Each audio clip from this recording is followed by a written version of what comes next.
right, so I have a problem, and that has to do with this brand new PC here. This MinisForum, I think it's the MS-01. All right, so to make a long story short,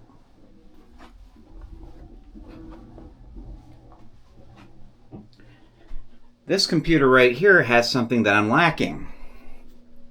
As you can see in the back, I only have an Ethernet connection, right? That orange cable right there. And I need to connect to this little under the table LC connection, right? That's where I can finally use my fiber line. And have this brand new 6-foot armored cable to take its place. So, in order to do that, I want to steal 32 gigabytes of RAM from here, so I can add it to the new PC. And this way I can do my teleconference calls and my teletherapy without interruption, because obviously the new computer is going to use a lot of that memory for its GPU. All right, well, let's get started.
right, so I believe the upgrade for this computer deserves a little bit of an explanation. So before purchasing this computer, I thought I could get away with almost like a dongle, which is this QNAP Thunderbolt SFP Plus adapter. So this, again, is the future, I believe, when it comes to networking. Since eventually we're going to take a step away from Ethernet cables, the old phone lines of the past 30, 40 years, and start doing something a little bit more reliable with lower latency, and of course, that uses less electricity, and of course, can handle more bandwidth. So with that said, the pricier computers these days will have these little SFP Plus adapters on them. And typically most of them can handle up to 10 gigabytes per second. In the future, I'm sure there's going to be another standard. Now, with these puppies, the problem is, especially with these little boxes you can buy, and honestly, this cost me about $200, and that's no exaggeration. This is probably the most reliable one I've seen online, and it does work. Granted, if your computer's already on and you plug in your Thunderbolt connection, which is usually connections that have the little electric bolt on them, right? You see the lightning bolt on there? It will recognize it as long as you have the driver installed, which that was a fiasco, and it will work. However, with this little unit, on startup, I'd constantly have to plug it in to let it know that it's there. And then on top of that, it was messing with my other USB drivers, so I just decided not to use this little unit anymore.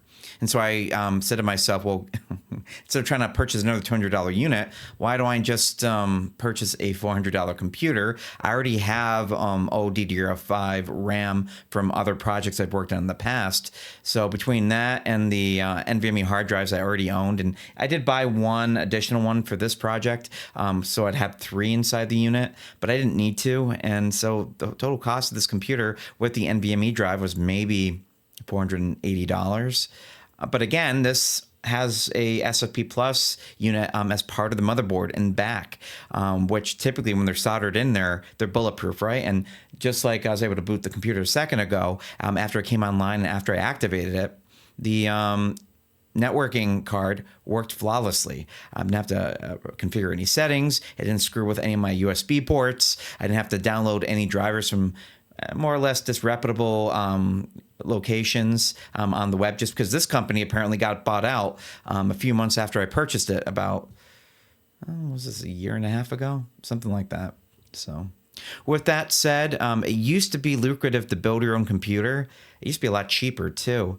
And there are some upsides to doing something like that, especially when it comes to expandability. So computers nowadays are notorious for having maybe one PCI Express port on them if you're lucky, and a lot of them just purposely not including any expansion ports because, of course, they want you to buy a new computer. But with that said, typically, if you want a new computer build, your cheapest option will always be just buying a pre-built. I chose a bare bones system like this system just because I already had some of those components, but if you need RAM, if you need a CPU, if you need NVMe drives, it's still cheaper to have them be included as part of the purchase of the computer, right? They get these parts and products at a lower cost. So it's not like, 15, 20 years ago when I was building computers where you'd save a lot of money just by building it yourself with better quality components. And even though the components pretty much are slightly better when you build your own computer, it's still, for the cost feasibility with all this, unless you can do video editing like what I'm doing, and you're just going to do it, or you utilize your computer for gaming or, light photo editing, you really don't need to build your own computer. It's fun to do, bragging rights, and it will perform better, guaranteed, especially if you buy quality parts. But the price feasibility just isn't there. If I were to build a computer like that, especially with such a small form factor, we're talking at least $1,200. So something to think about, right? Yes, it's fun to build your own computer, but the cost feasibility, especially considering refurbished computers these days and laptops that have, relatively the same components. Because again, those small form factors, they typically have motherboards from laptops. So just something to keep in mind when it comes to doing something that small. And usually why I choose small form factors is just one reason, and that's energy usage, right? Typically they use less power than big desktops. This desktop here has a 750 watt power supply. And that's on the low end typically. Bigger rigs typically have a lot more juice than that that's constantly drawing. And I want this computer to be on from, when I start to finish throughout the day. And that's going to be at least 9 to 10 hours. So just one of the ways that you save money throughout the years of using a product like this. And also something to keep in mind when it comes to these transceivers, the Ethernet ones, they run really hot. I think they use about 2.5 watts of electricity per little transceiver here. The fiber ones, let's see if it says it on here. I'm not too sure. Yeah, this one's at least not listed on the label itself. I can always look into that, but I can tell you one thing. These things don't run not even half as hot as the Ethernet transceivers that they have on the market these days. So I'm sure when it comes to light versus electricity, these will actually save you on your electric bill.